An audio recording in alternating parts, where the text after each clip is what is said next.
Since posting my last video on mixing flesh tones for painting portraits, I've had several artists ask why I use so many colors on my palette. You can see here I have about 15 colors that I use every day as I'm working on a painting, specifically on portraits. And a lot of these colors are what I would refer to as convenience colors. In other words, they're not necessary on my palette in order to paint, but they just save me time from having to mix them every time that I sit down to paint. So what I want to do today is I'm going to show you a very limited palette over here of just 4 colors plus white, and how you can get a pretty close or very similar palette to what I have over on this side. What I have here are basically the 3 primary colors. I have 2 blues here, which I'll explain in just a minute, but first let me just tell you about the colors, the other colors that I have. I have a yellow, which is, these are all Winsor Newton colors. This is a Winsor Lemon. This red here is a Permanent Rose. The blue here, the darker blue here, is the French Ultramarine Blue, and this slightly lighter blue here is a Manganese Blue hue. And then I have Titanium White at the top here. Now, all you really need are the 3 primary colors, yellow, red, and blue, in order to mix many of these colors. The reason I have the 2 blues here is because in order to get some of these colors, specifically these ranges of different greens, I need a little more than just 1 blue, and the ultramarine blue just isn't quite enough on its own, and the manganese blue just isn't quite enough on its own for me to get these. So that's why I've incorporated 2 here. But if you only have 1 blue, you can get pretty close, but this will just get you a little bit closer to some of these greens. Now, a lot of these colors that I have on my palette are cadmium colors. In other words, they contain cadmium, which really gives you some of these really bright colors, some of these bright yellows and bright reds and the bright green here. I can get pretty close to some of those colors, but on some of them I can't get quite the brilliance that you can straight out of the tube, and that's another reason why I use some of the convenience colors. Another factor is that, say with alizarin crimson or a lot of times with this sap green, getting the transparency to be the same is often difficult, especially on the sap green, which I'll show you in just a few minutes. If you tried a different blue, perhaps you could get a little different result, but with the blues that I have here, I can get close to this color, but as far as the transparency, it's a little more opaque than what I can actually get straight out of the tube. So let's go ahead and I'm just going to go ahead and start trying to mix. I'll start from the left here and kind of work my way around. The first color is that raw sienna. So let's see if take a little bit of that Winsor Lemon and that Permanent Rose. Mix those 2 together. Of course, that's too much on the orange side, so I'll take some of that French Ultramarine Blue and mix that in there also.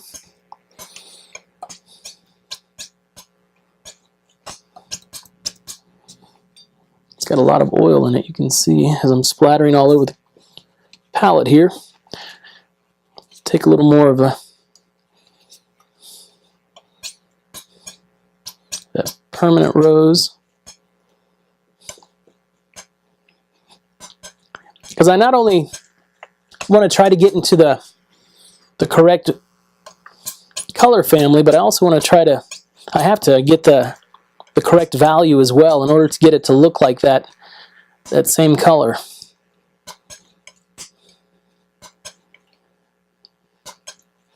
Let's get closer. Actually, it's pretty close.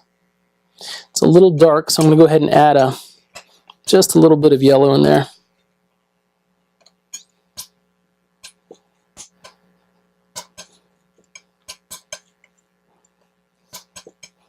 And that's pretty good for a raw sienna. So I'll take that and stick that over here. Now the next color is that gold ochre. I could actually just take a little bit of that same color that I just mixed and add more yellow to it.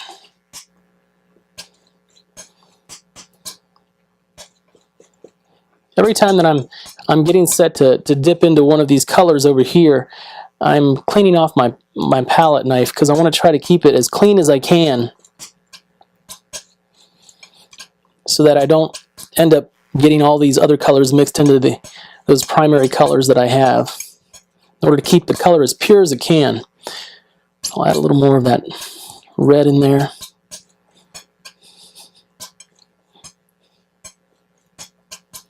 And just a little bit of blue.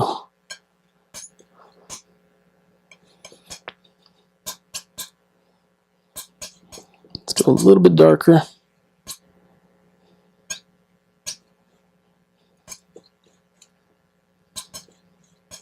Gold ochre is a color that I use quite often. It's probably one of my most used colors on my palette when painting portraits. So now I've got a raw sienna, gold ochre. Now the next color is this cadmium yellow, pale. And you can see right here that this Winsor lemon is too light in value. So what I'll do is I'll just simply add a little more, just a little bit of that permanent rose in here. It doesn't take much to churn it. It's much easier to add your darker colors into your lighter colors on the palette. Because if you do it the opposite way and if I was to take this yellow and try to add it into this permanent rose until it changed color, it would take a lot of yellow to get it to where I want it to be. That's pretty good. Let me go ahead and clear this off. We'll stick that color back down there. So there's our cadmium yellow pale. Next one is the cadmium yellow, which is just,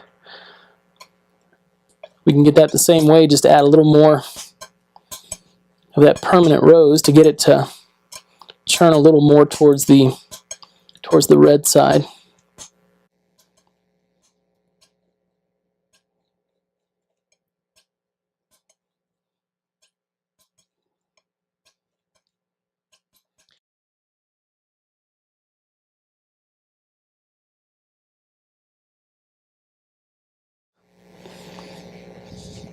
Okay, the next color is this cadmium orange, and all I'm doing is the same thing that we did in these two, except we're just gradually adding some more of that permanent rose in there to get it to go more towards the orange side. You can see also I have not touched that white yet.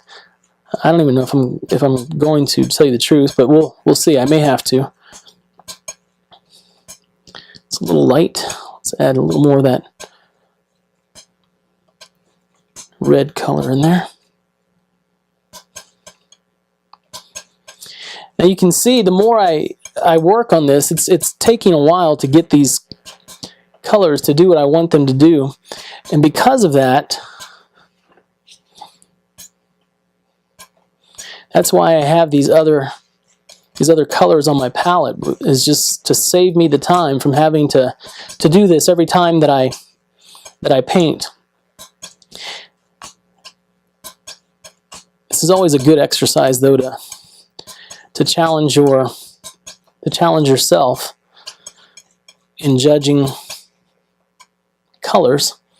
That's still a little dark there, so I'll add a little more yellow. Just a little bit to lighten that up. One thing about color is that you can not only lighten the value of a color by using white, but you can also lighten the value of a color with another color. Next one is cadmium scarlet.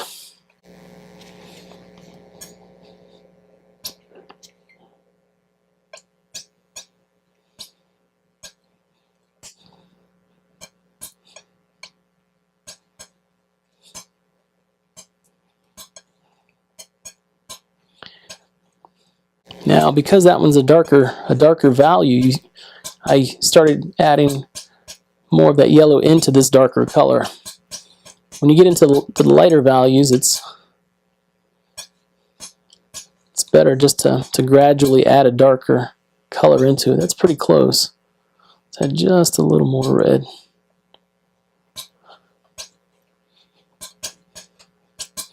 Also, if I was to work this way every single day, just by using this palette right here, I would go through a lot of yellow. And let's see, that's pretty good. That's cadmium scarlet is what I'm trying to get there. The next one is cadmium red. I'll just do the same thing and just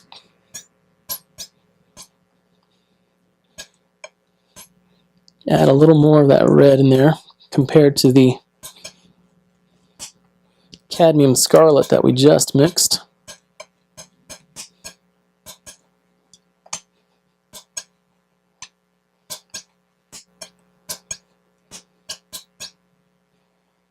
It's pretty close.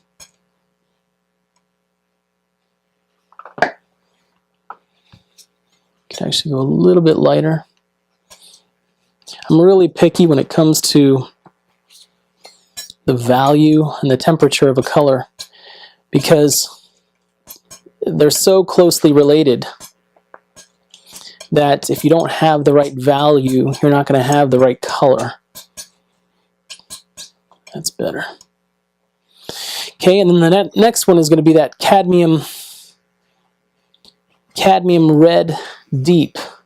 So let's just take all this that we already have here.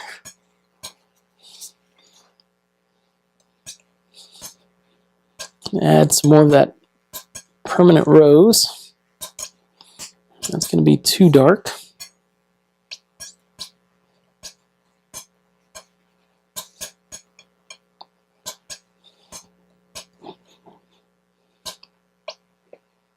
That's pretty close.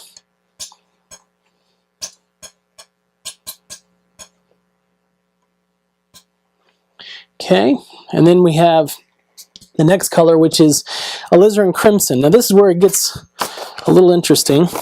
Let me go ahead and clean this palette off real quick. Okay, I've gone ahead and cleaned off my palette a little bit here, and then also added some more yellow and a little more red to these colors as well. So when you get to alizarin crimson, it's a little bit different because now the alizarin crimson is a cool red. It contains more blue in it. So what I'm going to do is take a little bit of this permanent rose, and I'm going to add a little bit of let's add some of this French ultramarine. The reason I was thinking about whether or not to add this manganese blue or the French ultramarine is that I think the French ultramarine is a little more transparent, so it'll kind of mimic that alizarin crimson.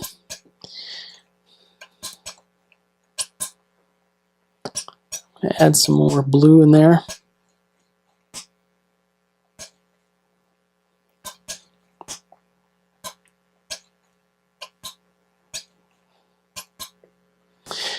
This is turning too purple. So what I want to do is I'm going to go ahead and try this same thing, but use some manganese blue and see what happens.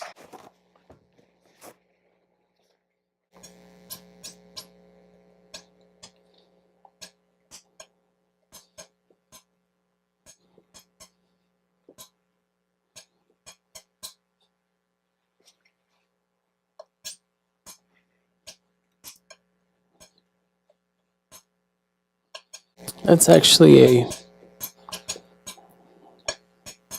I like the look of that better.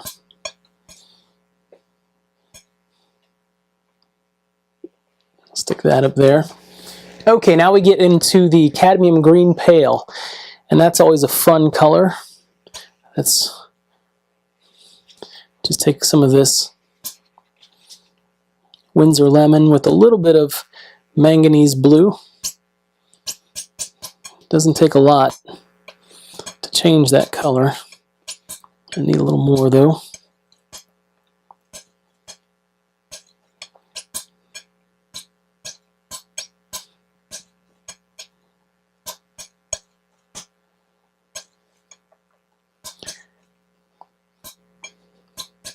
I'm adding more blue because it needs to be a darker value than what I have.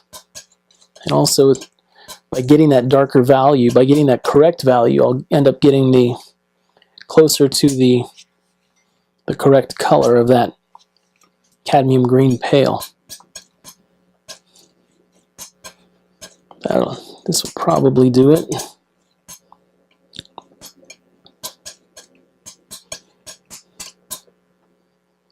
Just a little bit darker, and we should be there.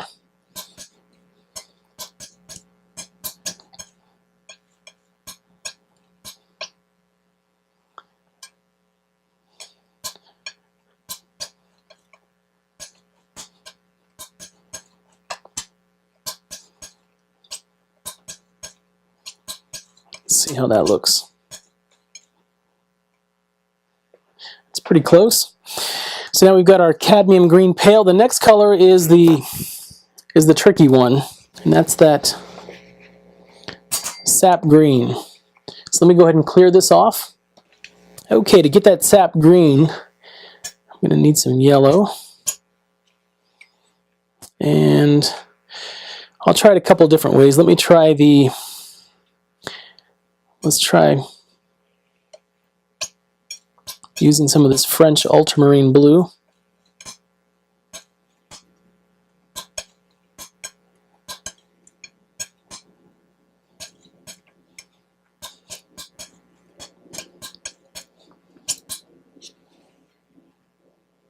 A little bit of that permanent rose.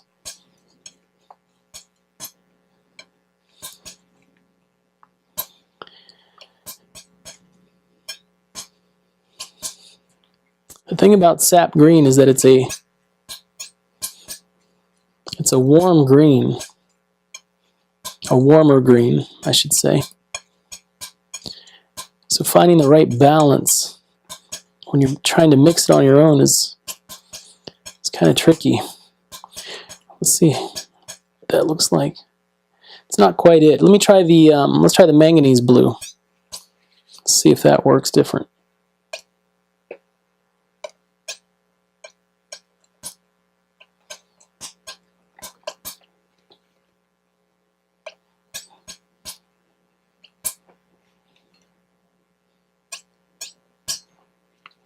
Actually, let me take a little bit of that permanent rose.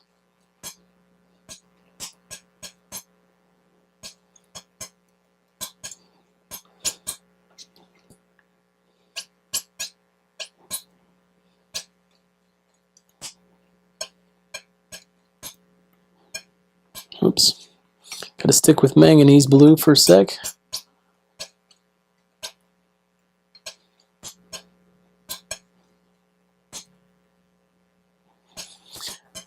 Pretty much get a very similar result. So when it comes to sap green,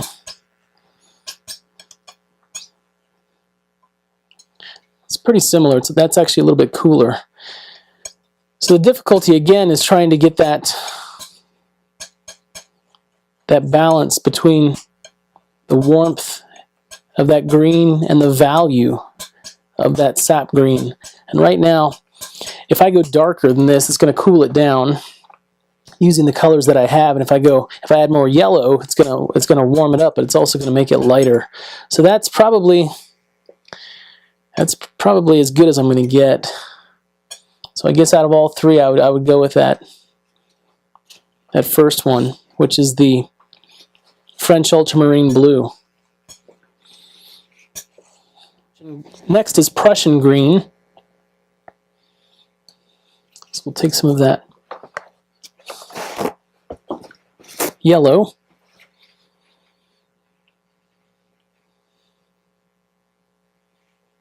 Try some manganese blue. We'll try both of those again. We'll do one with the manganese blue and one with the French ultramarine blue.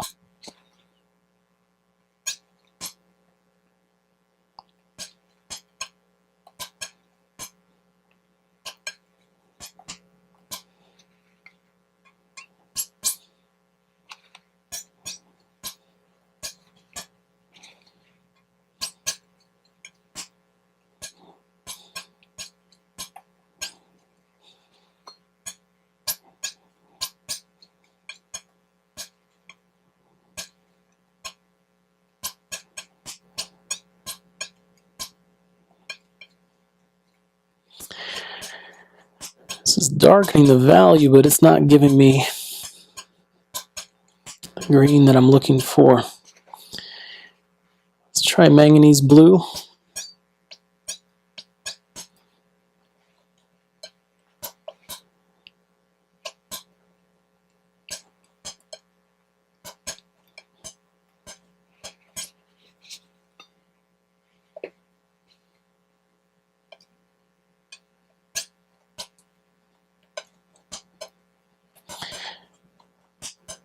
Again, I'm darkening the value here, but it's not giving me that deep, rich. This is manganese. That deep, rich color that I'm looking for, that I can get straight out of the tube. The greens I find are difficult when you're trying to match a green that comes out of the tube. It's pretty difficult. This is not the value of that, but it would be equivalent, I guess, if you added white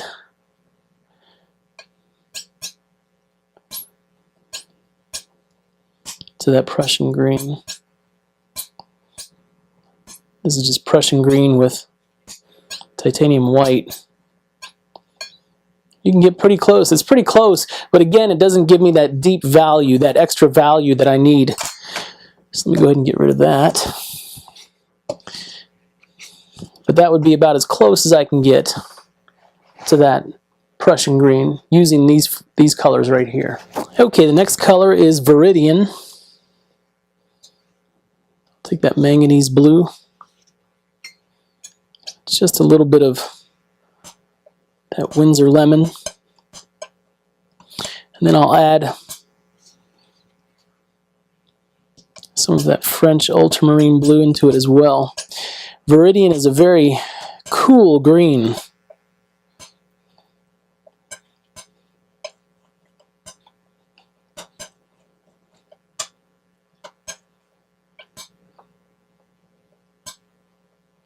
So I have to keep in mind that it's got to be cooler than these greens over here, at least. I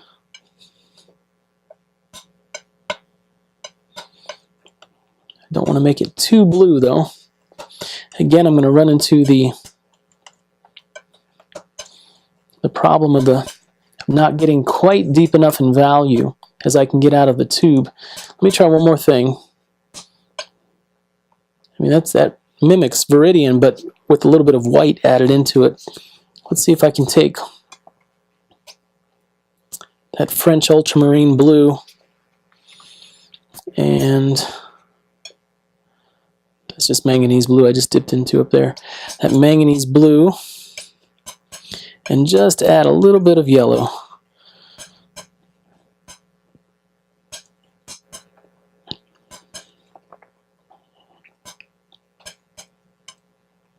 See if that gets me any closer. Well, it gives me a darker value, but that's more on the blue side. I can tell just when I'm doing this, that's definitely more blue than it is green. So I'll add some more yellow, but the problem is the more yellow I add, the warmer this is going to get.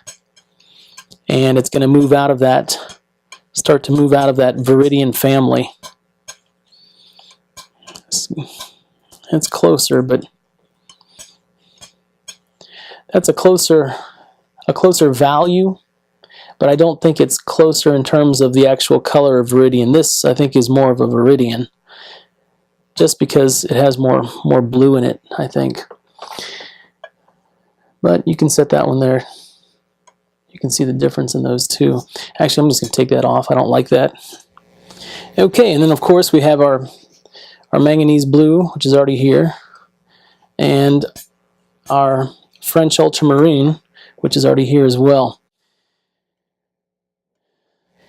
I've gone ahead and cleaned off the palette, and as you can see, I've gotten all 15 of these colors just by using these colors over here with this limited palette. So you can take a smaller palette and expand it, but just since we're here, let's see what these actual colors that I mixed using these colors, how they do in terms of if I was to try to mix some flesh tones with those.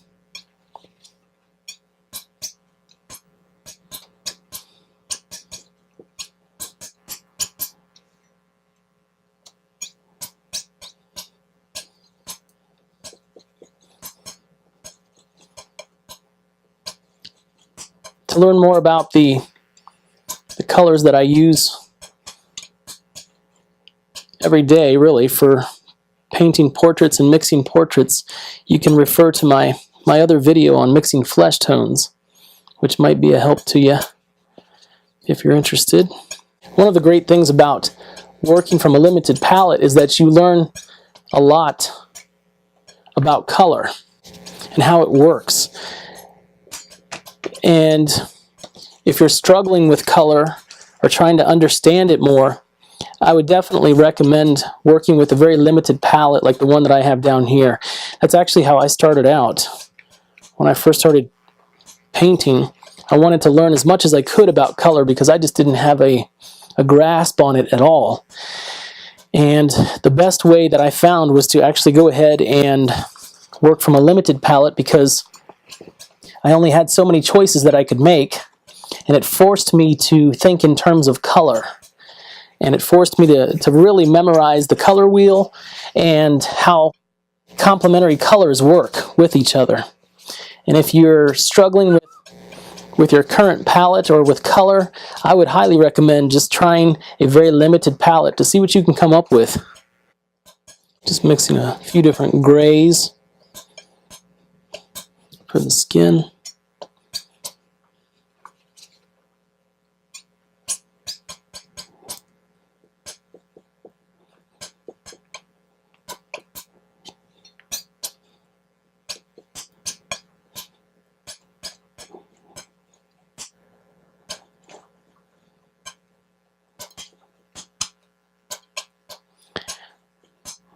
So the more I start to do this, the more that you can see that you can mix flesh tones just by getting a limited palette like this and expanding on that, and then from that I would go ahead and mix my normal colors together. But that just gives you an idea of what you can do with a limited palette. This is that color that I mixed to try to mimic raw sienna, and it's actually pretty close. It's pretty transparent as well.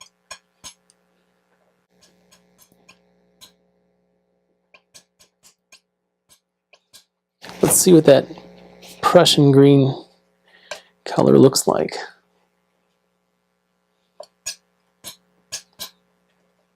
That's actually it's actually a pretty good color for that Prussian green. Prussian green is more of a let's try. Is more of a grayish green.